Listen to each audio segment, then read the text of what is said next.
আর ছেলেরা এখানে কিন্তু জোর কদমে বেলুন ফোলাচ্ছে, আর এখানে কিন্তু ফুল দিয়ে সেটআপকে সাজানো হচ্ছে।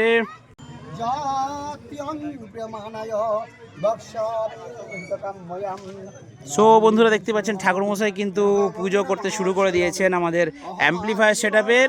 আর এইখানে কিন্তু ছেলেরা রেডি করছে সেটআপ। আনন্দটাই বড় কথা বন্ধুরা। টু সেটআপ, 4টে পপ হলে ভালো হতো, বাট 2টো পপেই কামাল হয়ে যাবে, বেশি লাগবে না। একদম কম বাজেটে সেটআপ রেডি হয়ে গেছে। এখানে দুদিকে দুটো চং দিয়ে দেওয়া হচ্ছে ভোকালটা কমের জন্য। তো দেখতেই পাচ্ছেন নিশ্চয়ই এখানে ফুল দিয়ে কিন্তু সেটআপ সাজানো হচ্ছে। সেই বুড়িমার সাউন্ড আপনারা যেটা অপেক্ষায় ছিলেন যে কবে টেস্টিং ভিডিও আসবে, এরপরের ভিডিওতে আমি আপনাদেরকে টেস্টিং দিয়ে দিচ্ছি। আজকে আমি রয়েছি কুলাট ফুটবল গ্রাউন্ডে, যেখানে কিন্তু এই বুড়িমা সাউন্ডের আজকে টেস্টিং হবে। অলরেডি পুজোটা সারা হলে টেস্টিং হবে। যে সমস্ত কাছাকাছি বন্ধুরা আছেন চলে আসুন দেখতে।